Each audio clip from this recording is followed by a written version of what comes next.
আচ্ছা, একটু হলের প্রসঙ্গে যাই, যে জঙ্গলি নিয়ে সিনেমা হলে নিশ্চয়ই যাওয়া হচ্ছে প্রমোশনের জন্য। হ্যাঁ, অবশ্যই প্রমোশনের জন্য যাওয়া হচ্ছে, ফ্যামিলির সাথে দেখতে যাওয়া হচ্ছে, ফ্রেন্ডদের সাথে দেখতে যাওয়া হচ্ছে, যেহেতু সবারই একটা ইচ্ছা থাকে দিঘির সাথে দেখবো, কারণ আমার ফ্যামিলি, আমার ফ্রেন্ডস খুব কাছের আমার, সো ওই জায়গা থেকে সবারই একটা ইচ্ছা থাকে যে দিঘিকে নিয়ে যেয়ে দেখবো।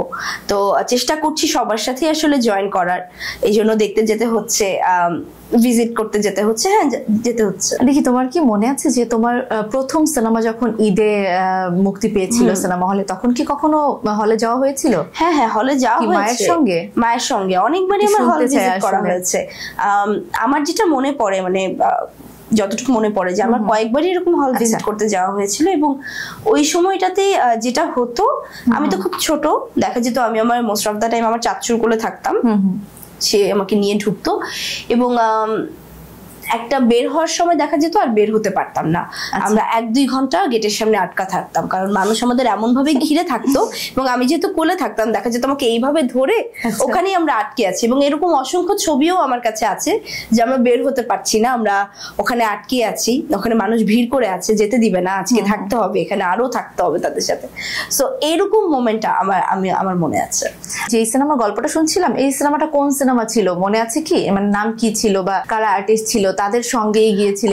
দাদিমা ছবির সময় হয়েছে, চাচু ছবির সময় হয়েছে, তারপরে কাবলিওয়ালার সময় হয়েছে, 1 টাকার বউর সময় হয়েছে।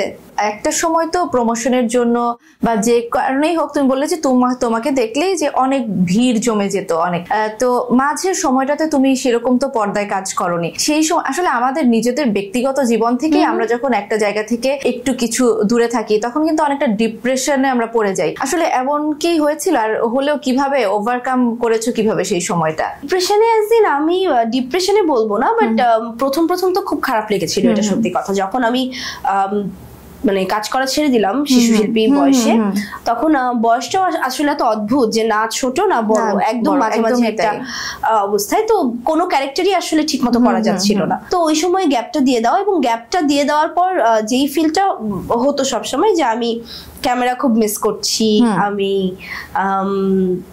আমি এনভায়রনমেন্ট মিস করছি, আমি শর্ট দেওয়া মিস করছি, শুটিং সেট মিস করছি, শুটিং এ যাওয়া মিস করছি, কো আর্টিস্টদের মিস করছি, কো আর্টিস্টদের খুব মিস করতাম, দীপজল আঙ্কেলকে মিস করতাম, তারপরে শাবনূর আন্টিকে মিস করতাম, এরকম বিভিন্ন মানুষকে মিস করতাম। বাবা ফোন করে কথা বলিয়ে দিত যে হ্যাঁ তোমরা একটু বুঝাও ওকে। ওই জায়গা থেকে প্রথম তো খারাপ লেগেছে অবশ্যই, কিন্তু তারপরে আসলে একটা সময় যাওয়ার পরে নর্মাল জীবনের সাথে আবার মানিয়ে নিয়েছি, পড়াশোনার চাপ বেড়েছে, স্কুলে যাওয়া আসা, কোচিং করা, সবকিছু মিলিয়ে দেখা যেত ওখানে একটা বড় লম্বা সময় চলে গিয়েছে, যার জন্য সময় কেটে গিয়েছে। কিন্তু আমি সব সময় মানে আপডেট রাখতাম, এখন ইন্ডাস্ট্রিতে কি হচ্ছে, কোন সিনেমা আসছে আমি দেখতে যেতাম, কি হচ্ছে আমি পেপার পড়তাম প্রতিদিন, কোথায় কি আছে। তখন তো আসলে ফেসবুকের চলটা একটু কমই ছিল, তারপরে যখন ফেসবুক আসা শুরু করলো তখন দেখা যেত, আমার তো ফেসবুক ছিল না, আমি তো ফেসবুক আইডি ওপেন করেছি